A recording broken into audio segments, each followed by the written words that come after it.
Revisamos otra de las noticias más destacadas de esta jornada porque esta noche se confirmó que Monseñor Cristian Precht incurrió en conductas abusivas sobre menores y mayores de edad. A través de un comunicado, el Arzobispado de Santiago anunció que el ex vicario de la Solidaridad será sancionado con la prohibición de ejercer como sacerdote por un plazo de 5 años. Precht estaba suspendido de sus funciones de manera temporal mientras se desarrollaba la investigación canónica penal por las denuncias en su contra, entre ellas la realizada por la familia del fallecido psicólogo Patricio Vela. Además, el presbítero deberá fijar la residencia de común acuerdo con la autoridad eclesiástica, pedir autorización para ausentarse del país y llevar una vida de oración y penitencia, según consigna la declaración emitida esta noche por la Iglesia de Santiago. En caso de no observar estas, se le podrían imponer sanciones mayores. Es una noticia que hemos conocido recién esta noche, y para ahondar en este tema y para comprender mejor lo que está ocurriendo, está con nosotros el abogado experto en Derecho Canónico, Camilo Cortés. Camilo, muy buenas noches. Buenas noches. En primer lugar, ¿quién es el que está condenando en este caso al sacerdote? ¿Es el Vaticano o es la Iglesia de Santiago? A ver, aquí lo que ha hecho la Sagrada Congregación es fijar y decir que efectivamente se dieron hechos, digamos, contra menores y mayores de edad. Es decir, comprobó los hechos y le ha pedido al arzobispo que él dicte el decreto con la pena aplicable. O sea, es finalmente el arzobispo de Santiago el que tiene que tomar la decisión en cuanto a cuál es la pena. Exactamente.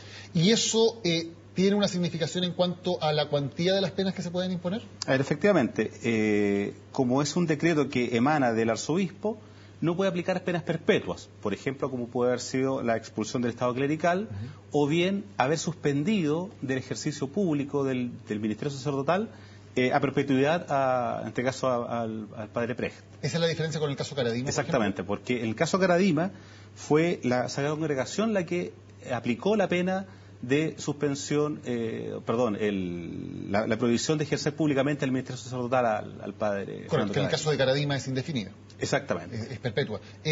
¿Por qué la diferencia? ¿Por qué en un caso, en el de Caradima, es directamente la congregación la que aplica la sanción y aquí, en cambio, se le pasa la pelota al arzobispado?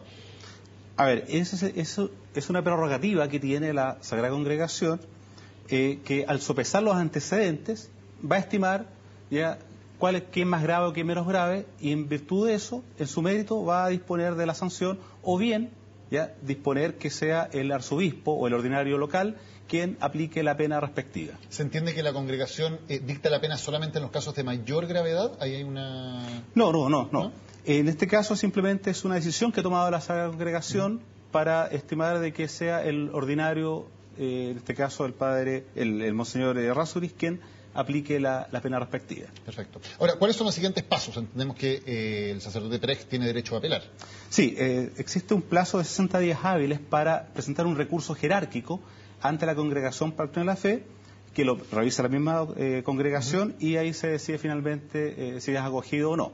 ¿Y la congregación puede cambiar las penas? ¿Cuáles son las posibilidades que hay? Exactamente, puede acoger el recurso y revocar la sentencia, ya sea aminorando las sanciones o incluso también pudiendo, digamos, aplicar una pena mayor. Se habla de esta suspensión por 5 años para ejercer el sacerdocio y además de, comillas, una vida de oración y penitencia. ¿Qué significa en la práctica esa vida de oración y penitencia? A ver, es una pena accesoria, ¿ya? En el sentido de que el padre Precht necesita, en cierto modo, purificarse en un modo de poder él pensar bien, digamos, lo que ha hecho, y una forma también de poder mejorar, porque estas penas no son perpetuas. Entonces, también es un modo que tiene él de lo que se llama una pena medicinal, en el sentido de poder sanarse, en el sentido, digamos, de lo que... Pero en la práctica, ¿significa que él debe vivir recluido o puede participar en actividades de la iglesia, hacer trabajo social, ayudar en una parroquia, por poner algunos ejemplos? Sí, a ver, ahí hay por ejemplo, a diferencia del caso de Fernando Caradima, lo que dictó la Sagrada Congregación fue retirarse a una vida de oración y penitencia. Acá es simplemente llevar una vida de oración y penitencia, que es distinto. Es decir, él no está recluido, ¿ya? Y tal es así que la residencia se fija de común acuerdo con el arzobispo. Es decir, no es tan grave, ¿ya?, la sanción como si se aplicó a Caradima. Por tanto, él podría, ya perfectamente, y usando también la sanción de no poder ser director espiritual de jóvenes y niños, él podría, por ejemplo, también animar a grupos pastorales de adultos.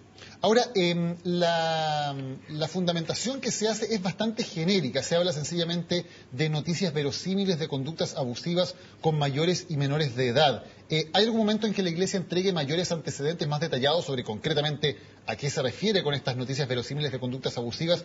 Porque, bueno, por cierto, no hay nombres de víctimas, pero tampoco hay detalles de cuándo se produjeron estos casos o en qué consisten estas conductas abusivas. A ver, esa es una particularidad que tiene el hecho de que haya sido un proceso administrativo. ¿Ya?